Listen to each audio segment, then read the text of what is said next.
lahat. Tayo po'y narito sa ikatlong linggo sa pagkabuhay ng Panginoon, third Sunday of Easter. Ang ganda-ganda po ng mga pagbasa maririnig natin dito sa ating pag-aaral ng salita ng Diyos. Lalo na ho sa salungguhitan dito na si Jesus, ang ating tagapagligtas, na nagbuwis ng kanyang sariling buhay. Ang pinantubos niya hindi pila ko ginto, kundi ang sarili niyang buhay na binuwis niya para sa atin. At makikita ho natin na itong Jesus na ito ay talaga namang kapiling ho natin, kalakbay natin, kasama ho natin sa ating paglakbay sa buhay na ito.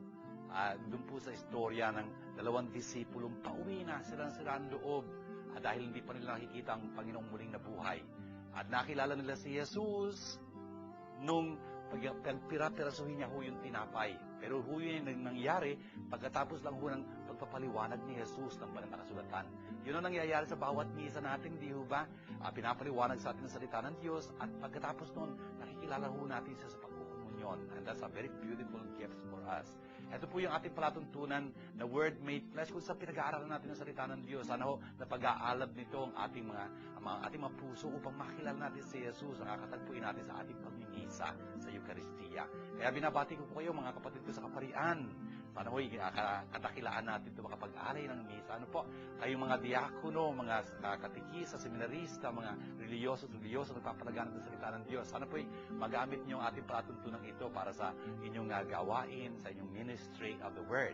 At yung po mga magulang, mga anak, mga kasambahay, lalo na yung mga dinadalang hirap, sana po'y talagang kasama namin kayo sa pag-aaral na ito ng salita ng Diyos at maging kaaya-aya ito sa inyong sa bawat isa sa inyo.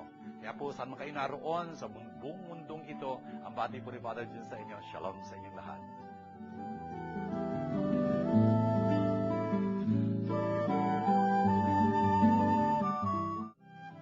Ang Word Made Flesh ay masayang nakikibahagi at malugod na sumusuporta sa Pondo ng Pinoy.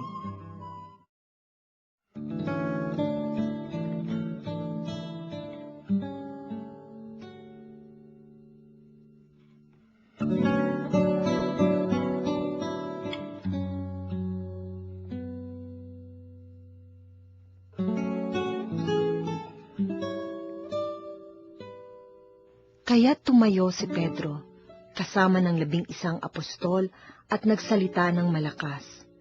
Mga taga-Judea at kayong lahat ng mga panauhin sa Jerusalem, pakinggan ninyong mabuti ang sasabihin ko. Mga Israelita, pakinggan ninyo ito. Si Jesus na taga-Nazaret ay sinugo ng Diyos. Pinatunayan ito ng mga himala, mga kababalaghan at mga palatanda ang ginawa ng Diyos sa pamamagitan niya. Alam ninyo ito sapagkat ang lahat ng ito ay naganap sa kalagitnaan ninyo. Ngunit ang taong ito na ipinagkanulo sa inyo ayon sa pasya at kaalaman ng Diyos sa mula't-mula pa, ay ipinapako ninyo at ipinapatay sa mga taong masasama. Subalit siya'y muling binuhay ng Diyos at hinango sa kapangyarihan ng kamatayan, sapagkat hindi siya kayang ikulong nito, gaya ng sinabi ni David tungkol sa kanya. Alam kong kasama ko ang Panginoon sa tuwina. Hindi ako matitinag sapagkat kapiling ko siya. Kaya't ako'y nagdiriwang, puso at diway nagagalak. Gayon din naman, ako'y mabubuhay ng may pag-asa, sapagkat hindi mo ako pababayaan sa daigdig ng mga patay, at hindi mo pahihintulutang mabulok ang iyong banal na lingkod. Itinuro mo sa akin ang mga landas upang ako'y mabuhay.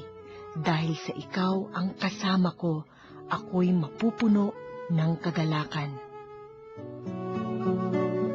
Ito sa ating unang pagbasa mula dito sa Aklat ng mga Apostoles, Gawa ng mga Apostoles, chapter 2 ho. Ito ang Gawa ng Apostoles ay nagsasalaysay sa atin kung anong talagang ginawa ng Diyos, ng Espiritu Santo sa pamamagitan ng mga Apostoles ho. Anong ginawa ng Espiritu Santo? Yung pagpapalaganap ho ng salita ng Diyos na magandang balita. At paano mangyayari yun? Lulukuban ho ng Espiritu Santo itong mga apostoles na ito. Isisilang ho ang Eklesiya dito ho sa araw na ito ng Pentecostes, kung saan mangangaral ho ito si Pedro. Ito po yung sinasaad sa unang pagbasa natin from chapter 2. Ano sinabi niya doon? Kasama ho ni Pedro itong mga kakapwa niya, mga apostoles. Mga apostoles na ho sila. Dati disipulo sila, meaning to say learners. Ngayon ho, sinugo na sila ni Jesus upang mag-aral ng magandang balita. Go therefore, make disciples of all nations, baptizing them, teaching them. Yun nga, magsisimula na ho siya ng pangangaral dito. Kaya sabi niya, kayong mga Hudyo at kung tutusin, lahat kayong mga nasa Jerusalem, kasi yung nasa Jerusalem ng panahong ito ng Pentecostes, ay yung mga Hudyo at kung ibig maging mga Hudyo. Francis, by the way, 3 beses nagpupunta sa Jerusalem itong mga Hudyong ito, lalo yung mga kalalakihan. Sa araw ho ng Easter, hindi Easter sa kanila, kundi yung kanilang Pesach, yung Passover, tapos ho yung kapistahan ng Tabernakulo, yung mga toldan ganyan, at yun hong kapistahan ng Pentecostes. Ito hong pinagdiriwang na dito sa pagkakataong ito. Kung kaya, ang dami-dami mga Hudyo na nandun sa Jerusalem noon. At kinakausap niya sila. At ang sinasabi niya, makinig kayo sa akin mga salita. Kayong mga Israelita, pakinggan yung sinasabi ko. Si Jesus sa taga Nazareth ay isang taong talagang itinalaga ng Diyos. At pinakita niya sa pamamagitan mga kampalaghan, ng mga dakilang gawa, ng mga talagang tanda na ginawa ng Diyos sa pamamagitan niya, at kayo mismo nakakaintindi ng sinasabi ko, nasaksihan niyo mga bagay na ito. Siguro, nung nagparami ng tinapay si Jesus, nandun din kayo, kumain din kayo, kung tutuusin. Kaya alam niyo, sinasabi ko sa inyo, itong taong ito ay talagang pinagkanulo sa pamamagitan noong plano na alam na ng Diyos na mangyayari. Ano ba hindi alam ng Diyos na mangyayari? Pinatay niyo siya. Okay? Ginamit niyo yung mga taong lihis sa batas upang patayin siya sa krus. Pero tinaas siya muli ng Diyos, talagang pinalaya siya mula doon sa pagkakatanikala niya sa kamatayan. Bakit? Imposible kasi na talagang panghawakan siya doon. Tulad ng sinabi mismo ni David. Si David ho, ninuno ng mga Hudyo. Nandun ho sa Jerusalem ang puntod ni David. At sinasabi nga ni Pedro, nandyan lang ang kanyang puntod, hindi ba? Kung tutusin, malapit lang ho doon sa kinaroroonan nito. And the point is, ang sinasabi dito ni San Pedro na talagang si David mismong umawit noon sa Psalm 16 ho, na talaga namang hindi pa hintulutan ng Diyos na makakita ng kabulukan itong kanyang lingkod na ito. Sabi niya ganyan, si David ho ito nagsasalitang ito, inihuhula niya na, sabi ni San Pedro, kung ano mangyayari kay Jesus. Na kung tutuusin, galing sa angka ni David, descendant of David through Joseph's line. And so, yun nga, itong Jesus na ito, pinapangaral namin. Siya'y pinatay niyo, ngunit muling nabuhay. At kami ay sabi niya ganyan, sa verse 32, kami mga saksi nito. Francis, tingnan nyo, sumasaksi si Pedro. Dati-dati, takot na takot itong Pedro ito, nakatarangka pa nga yung pintuan. Ngayon, nangangaral na siya. Bakit? Pumanaog na ho ang Espiritu Santo. Kung kaya nga, pinalakas itong mga disipulong ito, nangangaral na sila. Ayun, hindi lang siya muling nabuhay, kundi itinanghal pa nga siya ng Diyos sa right hand of God. Nakaluklok siya sa kanang kamay ng Diyos.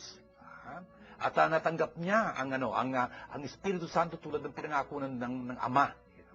At ito rin naman ay talaga namang ibinuhos ng Diyos itong Espiritu Santo ito. Binuhos ito sa amin. Nakikita ninyo ngayon na nangangaral kami, puspos ng Espiritu Santo kasi natanggap namin ng Espiritu Santo sa pagkakataong ito. Pero sisters, tingnan niyo itong pinangangaral dito ni San Pedro.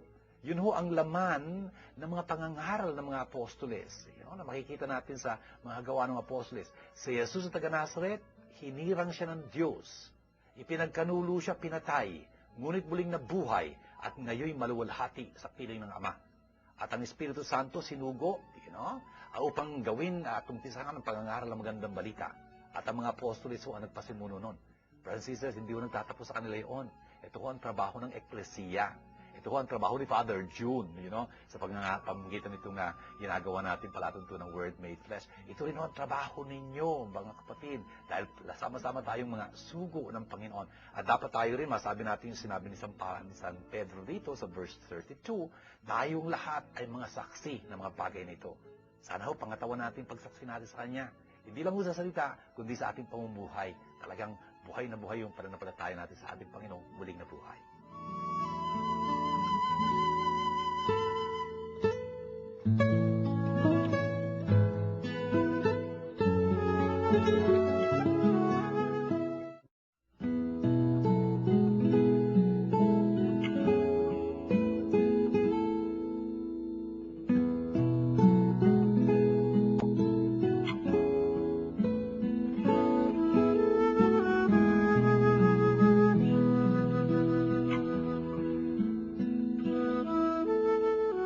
Walang itinatangi ang Diyos.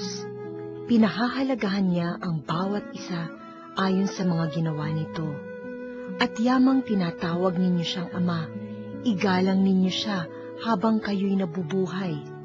Alam ninyo kung ano ang itinubos sa inyo sa walang kabuluhang pamumuhay na inyong minana sa inyong mga magulang.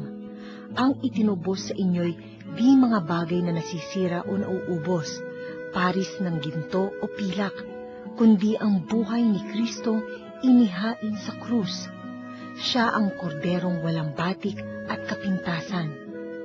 Itinalaga na siya ng Diyos sa gawaing ito bago pa nilikha ang daigdig, at alang-alang sa inyo, ipinahayag siya bago sumapit ang katapusan ng mga panahon. Dahil sa Kanya, nanalig kayo sa Diyos na sa Kanya'y muling bumuhay at nagparangal. Ano pat ang inyong pananampalataya at pag-asa ay nasa Diyos.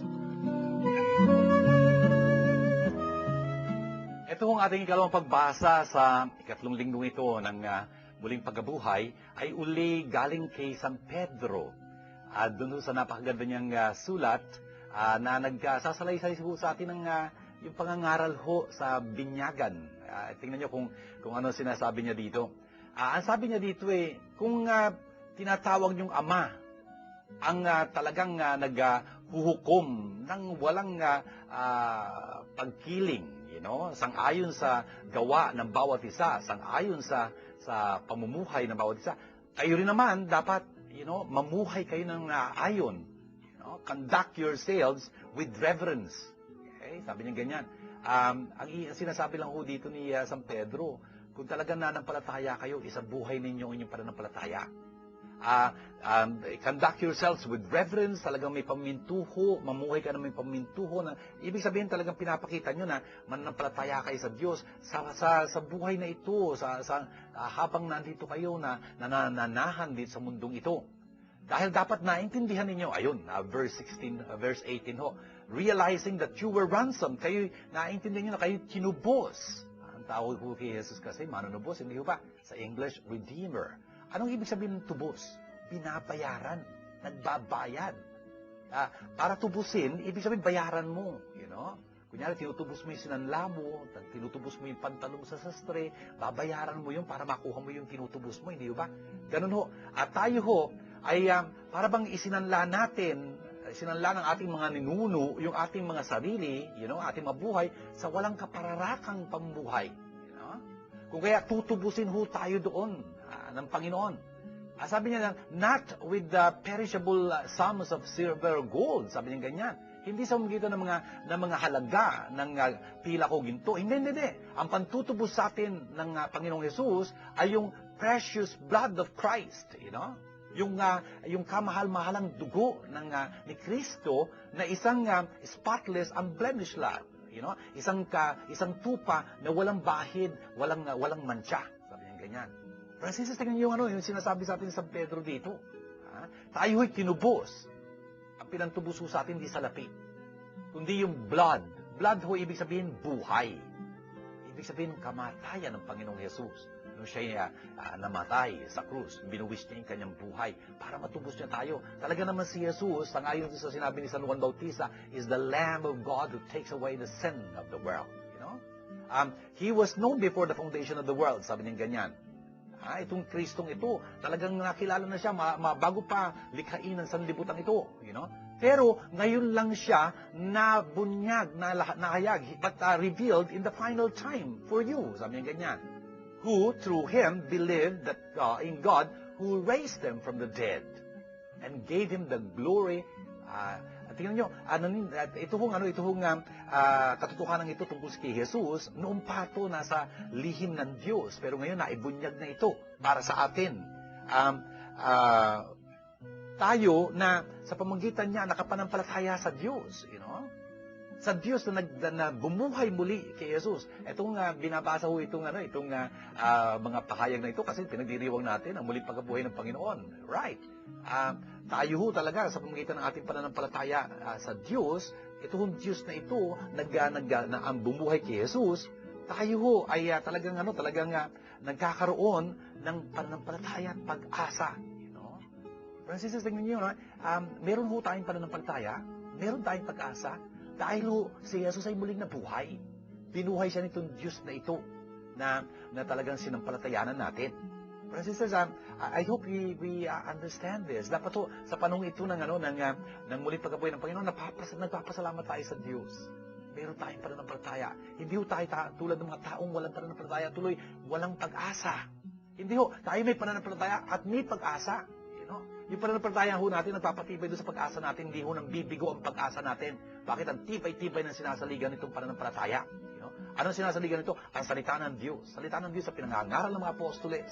Ang pinangangaral ng eklesiya. Ito ang pinanghahawakan natin at ito ang ibig nating ibahagi sa ating mga kapwa. Ito ho ang layunin ng Word Made Flesh, for example. Ito ang ating programang ito na si Father June at lahat ng mga nagtataguyon dito, sama-sama ho tayo na nagpapahayag sa inyo. Ng pananampalataya natin na nagbibigay sa atin ng pag-asa. And napaganda ho ang karangalan para sa amin yun na ginakasangkapan ng Panginoon tulad ng kisangkapan niya yung mga apostoles noon.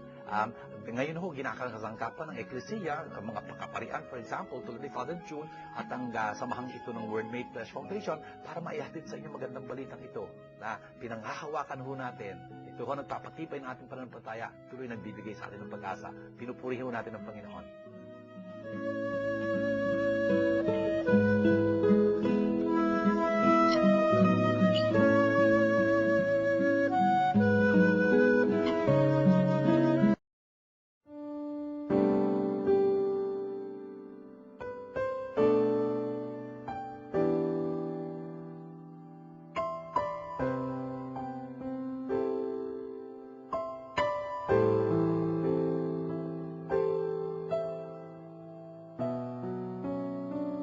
Sumainyo ang Panginoon.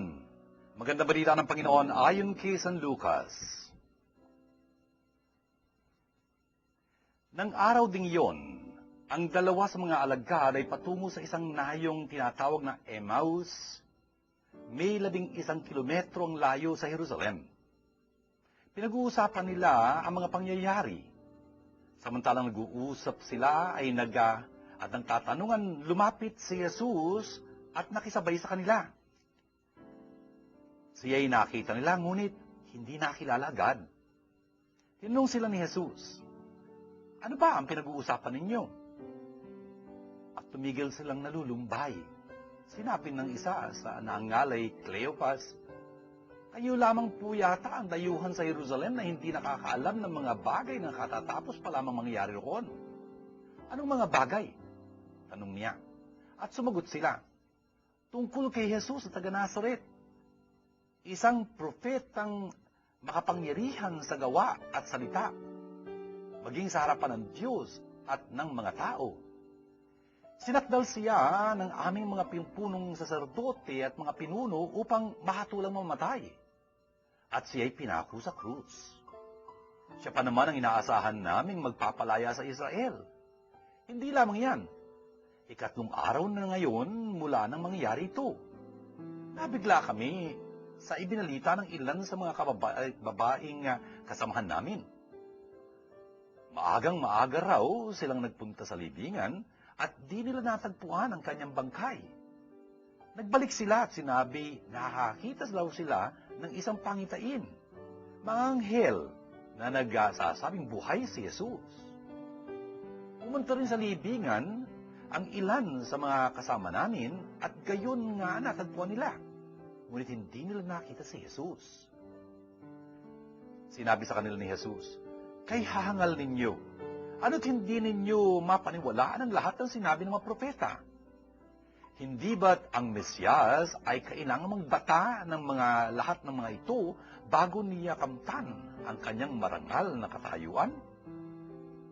At pinaliwanag sa kanila ni Jesus ang lahat ng nasasaad sa kasulatan tungkol sa kanyang sarili. Simula sa mga aklat ni Moises hanggang sa sinulat ng mga propeta. Malapit na sila sa nayong kanilang patutunguhan at si Jesus ay waring magpapatuloy pa ng lakad. Ngunit sina'y pinakapigil-pigil nila. Tumuloy na po kayo rito sa amin, nila, sapagkat palubog na ang araw at dumidilim na. Kaya't sumama nga siya sa kanila. Nang siya kasalo na nila sa hapag, dumampot siya ng tinapay at nagpasalamat sa Diyos. Saka pinaghati-hati at binigay sa kanila. Nabuksan ang kanilang paningin at nakilala nila si Jesus. Subalit, ito'y biglang nawala. At nawika nila. Kaya pala, gayon ang pakiramdam natin habang tayo kinakausap sa daan at pinapaliwanag sa atin ng mga pakasulatan. Hindi tumindig sila at nagbalik sa Jerusalem. Narap na nila nagkakatipon ang 11 at ang ibang mga kasama nila na nag-uusap-usap. Muling ang nabuhay ang Panginoon. Napakita kay Simon. At isinalaysay naman ng dalawa ang nangyari sa daan kung paano nila siyang nakilala ng pagpipiratirasuhin niya ang tinapay. Ito mga kapatid, ang magandang balita ng ating kaligtasan. Mga kapatid, tingnan niyo po itong napakaganda salaysay na ito sa dulong-dulo po ng Ebanghelyo ni San Lucas, chapter 24 po. Ano nangyari? Ang sabi dito nung araw ding yun. Anong araw yun? Sanlinggo. Nung unang araw ng Sanlinggo. Linggo ho, ibig sabihin. Nung muling nabuhay sa Jesus. Ano nangyari? Dalawa sa kanila, dalawa doon sa mga disipulo ni Jesus, ay pauwi na. Pauwi na saan? Sa Emmaus ho. 7 miles, mga 12 kilometers away from Jerusalem. Ano nangyayari sa kanila noon nung pauwi na sila? Mahaba hong lakaran yun, kung tutuusin. Nag-uusap-usap silang ganyan tungkol sa mga pangyayari na naganap doon sa Jerusalem sa mga nakaraang araw. At habang nag-uusapan sila, nakisabay si Jesus sa paglalakad sa kanila. Kaya lang, bagamat nakita nila, hindi nila makilala si Jesus. Ang sabi ni Jesus sa kanila, "Uy, anong pinag-uusapan nyo habang naglalakad kayo?" Napatigil sila, hindi nila mapaniwala may nagtanong ng gano'n sa kanila na galing pa man din sa Jerusalem. Akala nila galing sa Jerusalem. Anyway, kung kaya isa sa kanila, si Cleopas, ang sabi sa kanya, mukhang kayo lang ata ang dayuhan na bumisita sa Jerusalem na hindi alam kung ano nangyari doon sa mga nakaraang araw nito kasi ang laki ng pangyayari doon. Can you imagine? There was a very famous preacher whose name was Jesus, who was very powerful. Ang dami-daming mga taong sumusunod sa kanya, niwala sa kanya ganyan. Tapos alam nila, pinako sa krus. Ang laki iskandalo nun, something like that. At tapos sabi nung kasama nila, ano nga bagay tinutukoy nyo? Ayun. Sinimulan nila sabihin yung tungkol kay Jesus. Can you imagine? Tinutukoy nila si Jesus. Kausap nila si Jesus. Yung Jesus na taga-Nazareth, sabi niya ganyan. Isang propeta talaga ang daki-dakila sa mga gawa, sa mga panalita. Sa harapan ng Diyos, sa harapan ng mga tao. Inaasahan pa naman namin siya magliligtas sa amin. Pero nangyari yan. Pinagkanulo siya sa mga punong pari namin. Pinapatay. Ayun, pinako sa krus. Sirang-sira ang aming kalooban. Akala namin siya ang tagapagligtas ng Jerusalem. Kaya pauwi na kami kasi ikatong araw na ito, wala nangyari. Of course, sinabi sa amin ng ibang mga kasamahan namin yung kababaihan, nakita daw nila yung isang pangyayari doon sa puntod ni Jesus. Wala na doon ang bangkay ni Jesus. Kaya nagpunta yung mga kasama namin doon, siniyasat, ganun nga nataklasan na, wala na ang bangkay ni Jesus. O yun, pinagalitan sila ni Jesus. Ang hangal ninyo. Ba't hanggang ngayon, hindi kayo makapaniwala na, nagkakatotoo yung sinasabi ng kasulatan. Hindi gabat ang dapat mangyari muna, yung Mesiyas magdusa. Bago siya luwalatiin. Francis is always like that, no cross, no crown. Okay? Walang Sabado walang Biyernes Santo, walang Sabado de Gloria. Ganun ho yun. Kung kaya ano sinabi ni Jesus, ipinaliwanag ni Jesus sa kanila ang mga kasulatan. Mula kay Moises hanggang sa mga propeta. Ibig sabihin nun, yung kasulatan na tumutukoy kay Jesus, mahabang usapan to. Mahaba naman ho yung lakarangyaan. Alam nyo, Father June had this beautiful grace, you know. Isang Easter Sunday nandun ako sa Jerusalem. Tapos, isang grupo ho, you know, kaming isang grupo, nagsimula kami maglakad mula Jerusalem ho kasi I wanted to experience this walk, you know, to Emmaus ho. I mean, it is a long walk. It's 11 kilometers, you know. Nag-umpisa kami mga bandang 2 o'clock, dumating kami doon, natakip silim na ho, you know. By the way, nowadays, hindi ho para kaparangan ng lalakaran nyo kung minsan nakawid kayo ng highway. Kasi may mga highway na ho doon eh, you know. Tapos nung mga 4 kilometers na lang ang lalakarin ko. By the way, nag-umpisa ho kami sama-sama. Kaya lang, yung iba malalakas maglakad, yung iba naman kupad, you know. Kung kaya, kahiwa-hiwalay ho kami, I mean, you know, pero you know more or less where you're going. Ang maganda ho nito, nung papunta na mga 4 kilometers away, meron nung sumalubong sa akin. Nakita ko ho eh. Kasi dapat naglalakad ka against the traffic, hindi ho ba? You know? Eh nakita ko itong mamang ito, he was going against the traffic, coming down. Nakita ko, ano siya, you know, tumawid ng kalsada. Alam ko, sasalubungin niya ako eh, you know. Yung nga, sinalubong ako. Tapos sabi sa akin, do you speak English? Sabi ko, yes. Tapos anong niya, you know what road this is? Ako naman, patay mali siya. Why? What road is this? You know, it goes to Emmaus. Oh, thank you very much. You know, alam mo, hindi ko alam yun. Pupunta naman ako talaga doon. Pero it was so good, somebody was announcing to me that this was the road to Emmaus. Anyway, brothers and sisters, pagdating ho doon, baka pag mimisa kami, you know, I will be able to celebrate Mass exactly doon sa lugar kung saan ginugunita ho yung pangyayaring ito. Anyway, ano nangyari? Pagdating ho doon sa Emmaus na ganyan, itong kasama nila, si Jesus, una hindi nila nakilala, parang nagwaring magpapatuloy pa ng lakad. Kung kaya pinakiusapan, stay with us, sabi niya. Kasi ho, nagtatakip silim na malayo yung yung susunod na town, you know. Dumito na kayo sa amin, you know. Dito na pagpalipas ng gabi. They had that kind of hospitality, that kind of courtesy, that kind of goodness to invite Jesus. No wonder Jesus obliged. At nung nandun sila nakaupo sila upang kumain, anong ginawa ni Jesus? He took bread, said the blessing, broke it, and gave it to them. Teka, sabi nila, parang this looks familiar, you know. Kasi yung malamang itong mga taong ito, itong dalawang ito, nandun din ho sila sa huling hapunan. Nakita nila ginawa ni Jesus, yun eh, you know. Kung kaya, nabuksan yung kanilang mata. Naglaho naman sa Yesus ang kanilang paningin. Kaya sabi na sa isa, hindi nga ba't nung ini-explain niya sa atin ang banal na kasulatan, nag-iinit, nag-aalab yung ating kalooban? You know? Biro mo sa Jesus, ata nag-explain, you know, ng kasulatan. Talaga pwede mag-alab ang kalooban. I mean, can you imagine? He knows what he is talking about and it is talking about himself. Can you imagine? The longed for Messiah. Kung kaya nga, ayun, nung nabuksan yung kanilang pag-unawa sa banal na kasulatan, anong gagawin na? Magbabalik uli sila. Brothers and sisters, can you imagine that? Hindi man lang palipas ng gabi. That very night, you know, they will go back to Jerusalem 11 kilometers ulit lakad doon, brothers and sisters, you know? Upang mapunta roon sa mga kasama nila, bahagi sa kanila yung kanilang eksperyensya. Nakatagpo nila si Jesus talaga. Nakisalo pa man din sila kay Jesus, nakisalo si Jesus sa kanila. You know? And of course, before that, brothers and sisters, look at what happens. Talagang yung mga disipulo ho na nandoon sa kasama ni Simon Pedro sa Jerusalem, sila mismo ho, you know, sila mismo ang unang magpapahayag bago pa nakapagsalita itong dalawang ito. Ano sasabihin doon? Sasabihin nila doon, the Lord has truly risen. You know? Has been raised truly.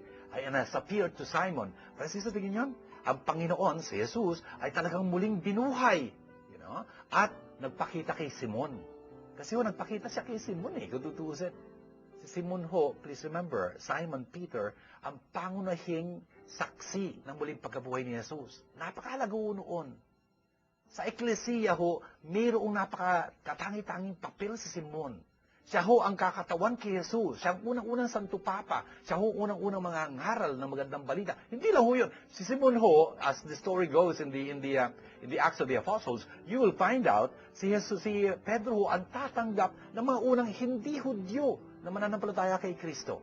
Did you hear that? May mga hindi Hudyo na mananampalataya kay Kristo balang araw. Unang-una ho doon si Cornelio, you know? Isa hong Roman official ho, you know? Sinong tatanggap sa kanya sa eklesiya, parang bilang isang Kristiyano? Si Pedro ho, Si Pedro ang unang tagapangaral ng magandang balita. Please remember that, Kung kaya, tayo ho mga Katoliko, pinakikinggan natin ang Santo Papa, na humahalili kay Simon Pedro bilang namumuno sa eklesiya, kinatawan ni Kristo. He is the visible head of the church, vicar of Christ, successor of Peter. I mean, brothers and sisters, medyo importanteng maintindihan ho natin ito. Ang Santo Papa ho, ang kumakatawan kay Simon Pedro, pinakikinggan ho natin siya. Siya ang unang nagpapatotoo, siya ang nagpapalakas ng ating kalooban. Pagkatapos ng ho noon, tsaka nila sasabihin kung ano nangyari doon sa pagpipira-piraso ng tinapay. Bago doon, yung pangangaral ni Jesus sa kanila, pinag-alab ni Jesus yung kanilang mga puso, naintindihan ho nila ang banal na kasulatan. Francis, napansin niyo ba kung ano itong nangyari dito? Importante ho ang papel ng kasulatan. Ito ho magbubukas ng ating mga isipan upang maunawaan ang mga pangyayari sa buhay ni Jesus. Lahat ho mga nangyari sa buhay ni Jesus ay talagang isinaad na sa kasulatan.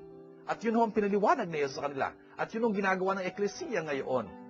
Yun ang ginawa ng mga apostoles noong pagkatapos ni Jesus. Ito kong ginagawa ni Father June dito sa ating programang Word Made Flesh. Pinapaliwanag ko sa atin ng banal na kasulatan kung paano nagkakatututo sa ating Panginoong Jesus. At tayo ho, ang palad-palad natin, pinagpala tayo ng Panginoon, binigyan niya tayo ng pananampalataya sa mga salitang ito ni Jesus. Kaya niyayakap natin si Jesus pananampalataya bilang mga Kristiyano. Yun ang tawag natin sa ating mga salita, Kristiyano. We belong to Christ, whom we confess as the Christ, the Son of the living God. Francis, ang ganda-ganda ho nito.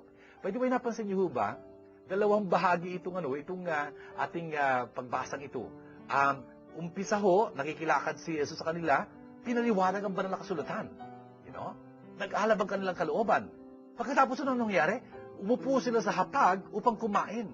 At doon pinagpira-piraso ni Jesus, the breaking of the bread, ang Eucharistia, nabuksan ang kanilang mga mata, nakilala na si Jesus. Francis, napansin niyo yun? Yung kasulatan, ihahanda tayo para makilala si Jesus. Makikilala natin si Jesus ang tuluyan sa mga sakramento ho, sa Eucharistia. The Bible is a prelude, to the sacraments. Importante ho yung Biblia. Tingnan niyo bawat misa. May dalawang bahagi ho. Yung salita ng Diyos at yung Eucharistia pagkatapos. Hindi ka pwedeng pumunta sa Eucharistia kung hindi ka nagdaan sa salita ng Diyos. Hindi maintindihan, Hindi lang paulit-ulit para magic. Hindi. Kung hindi mo naintindihan ang kasulatan, yung pinaliwanag doon sa homilia, doon sa liturgy of the word, you cannot recognize Christ, really as He is. Otherwise, para siyang magic, Hindi ganun yun. Pagka tumanggap ka ng komunyon, the body of Christ, ang sagot mo, Amen. Tanong, ano inaaminan mo doon? What are you saying amen to? Na ito si Jesus? Hindi lang ho. Isa mong inaaminan doon, tinatanggap mo ang buong katawan ni Kristo. Hindi lang ang ulo, ang buong katawan.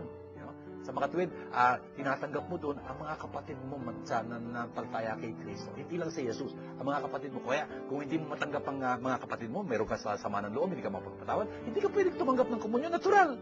Hindi naman ulo tinatanggap mo, katawan, ni Kristo. Ang katawan ni Kristo, buo.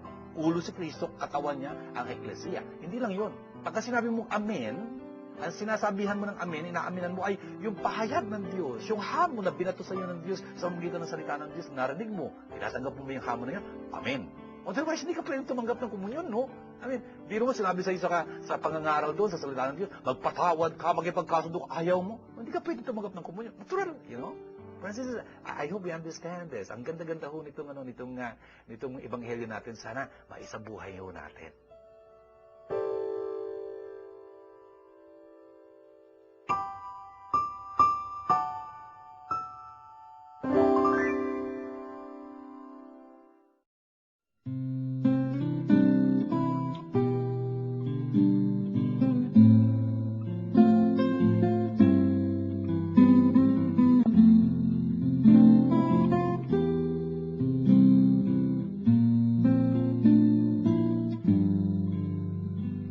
Father June, does God really like color blue and green? I think that's why He made the sea blue and made the plants green. Hi, Litzel. Thank you for your beautiful question. Father June, does God really like color blue and green. I think that's why He made the sea blue and made the plants green. Kung tutusan, sinagot mo na yung tanong mo, no? Pero nakaka-intriga ito. Ano ba talaga ang kulay na gustong-gusto ng Diyos? Alam ko may sinabi siya tungkol sa red, saka sa scarlet. You know? Kaya sabi niya dun sa propeta, Isaiah, sabi niya, kahit ng kasalanan nyo, kasing pula, you know, crimson, and as bright as scarlet, sabi niya ganyan, you know, yung kulay na yun. Alam ko, patatawarin ko yun. Parang ganun, you know. And so, does God really like the color blue, you know? Why not? I like that idea. Alam mo kung bakit? Kasi pangalan ko Celestino. You know?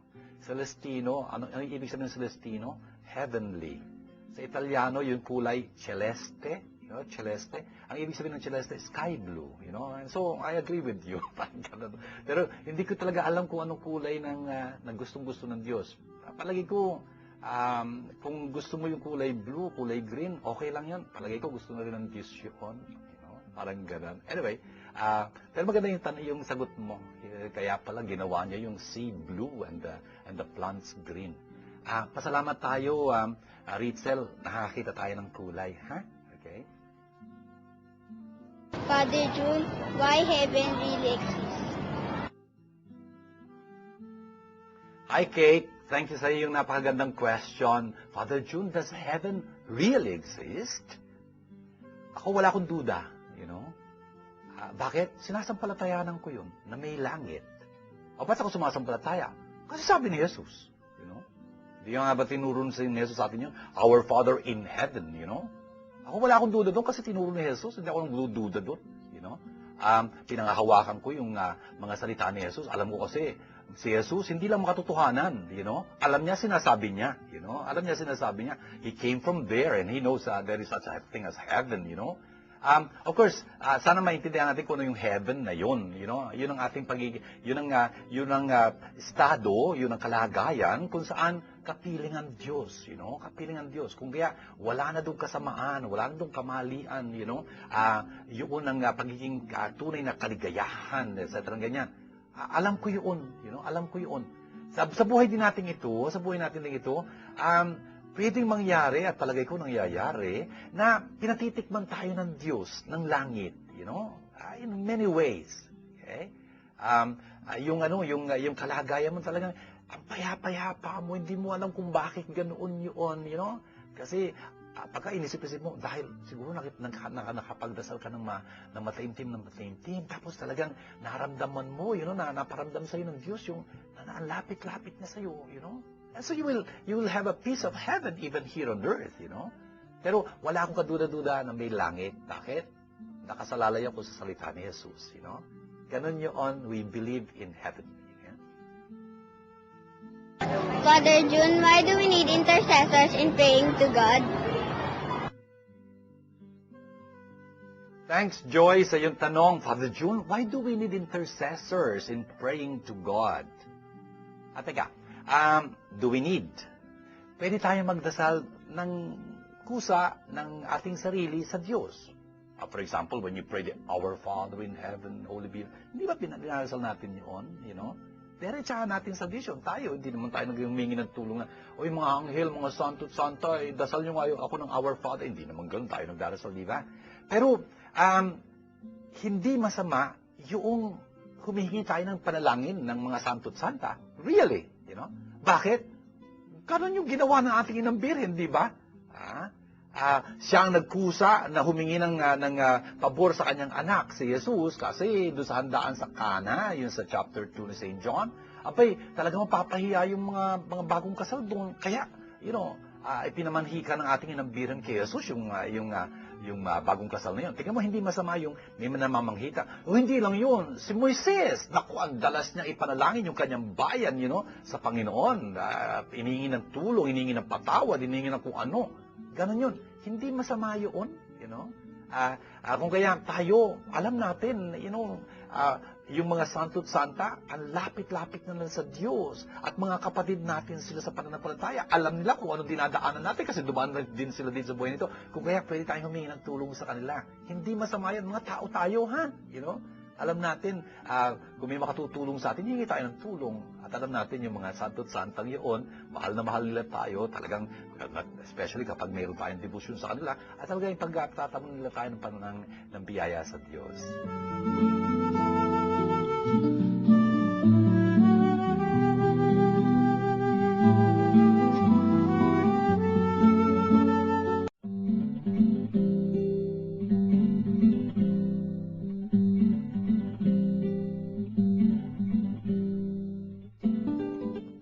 Dito po sa ikatlong linggong ito, ang mga pagbasa po yan, daming pinaalala sa ating mga katotohanan na dapat nating hindi lang sampalatayan kundi isa buhay. Yun hong unang pagbasa, narinig na ho natin si San Pedro sa kanyang pangangaral ng Pentecostes nung sinilang ang Eklesiya. Kung saan sinasabi niya sa atin doon na itong si Jesus na ito, ng taga Nazareth, talagang pinili ito ng Diyos, you know? Na talagang pinagkanulo naman siya ng mga tao, pinatay, ngunit muling binuhay ng Diyos at talagang niluwalhati. At yun ang pinangangaral ni San Pedro. Ang sabi ko nga sa inyo, hindi lang San Pedro nangangaral noon, ang Eklesiya pagkatapos ng mga apostoles, talaga namang yun ang pinangaral hanggang ngayon, yun ang pinaalingaw-ngaw, kateho, katekisis ho. Yun ang pinaalingaw-ngaw ng Eklesiya hanggang ngayon. Yun ang umaalingaw-ngaw dito sa ating programang Word Made Flesh. Tayo'y mga saksi nitong katotohanan ito. Ayun ho ang pinagmamalaki natin, ang ating pananampalataya sa Panginoong Jesucristo muling nabuhay. Sa ikalawang pagbasa ho, mula naman uli, you know, kaya sa unang sulat ni San Pedro, puro San Pedro na rinig natin ngayon, no? Talaga namang sinasabi sa atin San Pedro doon, dapat kung nananampalataya tayo, isabuhay natin yon. Si Jesus, you know, si Jesus, ang ating manunubos. Nagpapasalamat tayo. Tinubos tayo ni Jesus. Can you imagine, sinanla natin ang ating mga sarili sa kapararakan, walang kapararakan buhay, sa kabulukan, sa kamalian, sa kasalanan. Tapos tinubos niya ho tayo doon kasi hindi natin pwedeng tubusin ang ating sarili. You know? Tinubos niya tayo, sabi nyo, hindi ho sa salapi. Hindi ho, sa magitan ng kanyang dugo. Dugo, ibig sabihin, buhay. Buhay na binuwis niya para sa ating kaliligtas. Napakadakila ho nitong pangyayaring ito. Kung kaya na, meron tayong pananampalataya, meron tayong pag-asa. You know?